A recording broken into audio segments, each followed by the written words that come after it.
Imagine a dog so fierce, no one dared come near, chained alone for years, full of anger and fear.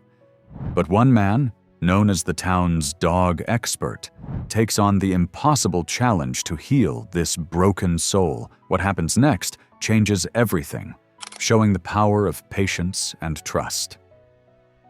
This is the story of a man named Henry, known by everyone in town as the dog expert. He had a special way with troubled dogs, especially German shepherds. People trusted him, police officers, families, and even animal shelters. For 15 years, Henry worked as a police dog handler. After retiring, he didn't stop. He spent another 10 years helping broken and aggressive dogs feel safe again. Whenever a dog was out of control, people said, "Call Henry." One afternoon, after working with another German shepherd, Henry's phone rang. The voice on the other end was shaky. It was the local animal control officer. They had a big problem. A huge German shepherd named Cooper. This dog had been chained outside for years. No love, no kindness, just cold nights and angry days. Now Cooper was dangerous. No one could go near him, not even trained officers. Henry had helped tough dogs before, but something about Cooper made his hands feel cold. This one felt different. Cooper had spent almost his entire life tied to a doghouse with a heavy, thick chain. No walks, no play, no friendly hands to pet him. Just a bowl of food thrown from far away and many lonely days. Henry's car was in the repair shop, so a vet from an animal group came to pick him up. On the way, they talked quietly about Cooper's case. Henry didn't say much. He was already thinking about how to get close to this tough dog. When they reached the backyard, Cooper's reaction shocked them. He didn't bark like a normal dog. Instead, he exploded with anger. His growls were loud and sharp. His teeth showed like knives, and his body was ready to spring at any moment. The chain rattled loudly as he lunged again and again, warning everyone to stay away.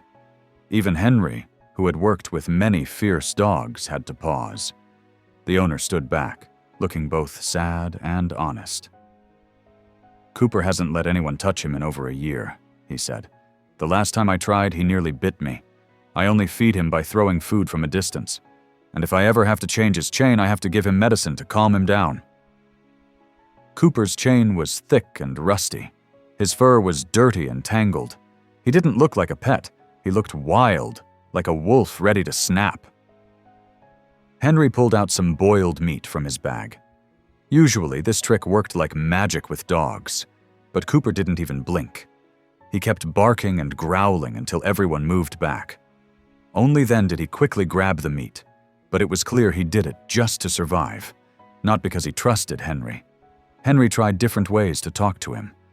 Sometimes his voice was strong and firm, other times soft and calm.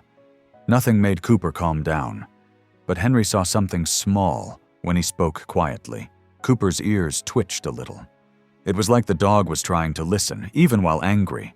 The smell of other dogs was on Henry's clothes. Cooper sniffed hard and reacted even more. He lunged and barked, making the chain rattle loudly across the yard. This was more than a scared dog. Cooper had lost all faith in people. Henry didn't push. He changed his plan. He slowly turned his back and looked away. He acted like he was paying attention to something else. Then it happened.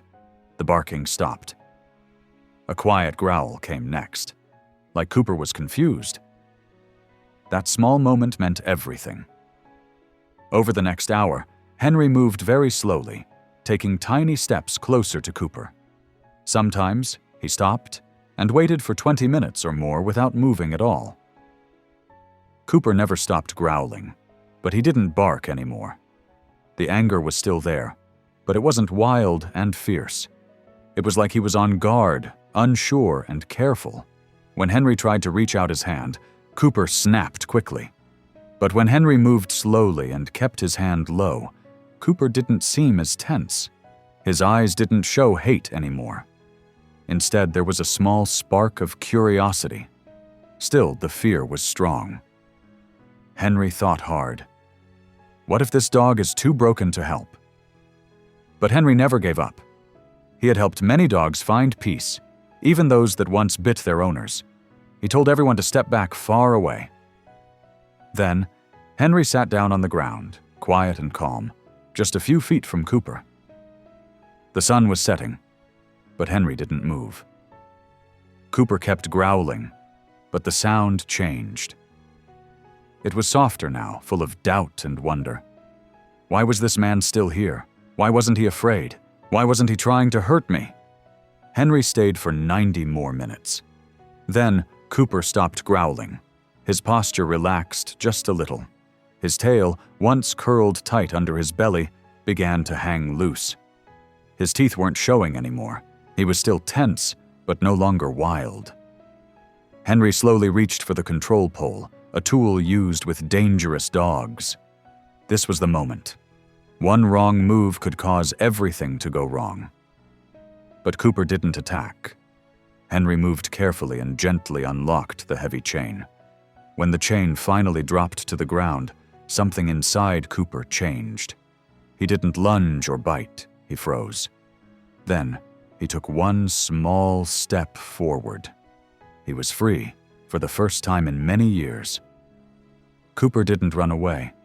He didn't growl or hide. He just stood there, unsure what to do next. Henry didn't hurry to take him. He sat quietly in the dirt beside the dog, letting Cooper choose what would happen. And that was the start of something amazing. Cooper's body started to relax. He looked around slowly, like he was seeing the world for the first time. Henry didn't move. He stayed still, letting Cooper take his time. After a while, Cooper sniffed Henry's hand gently. He wasn't trying to bite. He was just trying to understand. Then his tail gave a small wag. By evening, Cooper accepted Henry was there. He wasn't scared anymore. By night, Cooper walked up to Henry, not with fear, but with interest. He wanted to be near this man who didn't yell, didn't hurt, didn't tie him up. Cooper's walk was no longer stiff. His body wasn't tight with fear. His eyes were softer and calmer. The next day, Cooper was like a new dog. He let people pet him. He listened to commands. He quietly followed Henry around. Henry sent pictures to the animal control officer. They couldn't believe it. The same dog who had been angry and locked up was now lying quietly next to a man, looking for love. No drugs, no fancy tools, just patience, time, and respect. Henry says the chain didn't just hold Cooper's body, it held his mind and heart too. When the chain came off, Cooper's soul was set free. Henry shares this story at his talks and events. He says dogs tied outside don't just get sad, they can get dangerous. The CDC says chained dogs are almost 3 times more likely to bite adults and 5 times more likely to bite kids. But the real truth? Tying dogs up breaks their spirit. It takes away their chance to be what they should be, loving and loyal friends. Now, Cooper is being looked at by families who want to adopt him.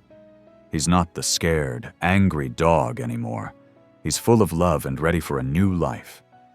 Every time Henry sees a chained dog, he thinks of Cooper. The fear, the growl, the change, and the quiet moment when Cooper chose to trust again. Sometimes all it takes is to remove the chain to see who they really are inside.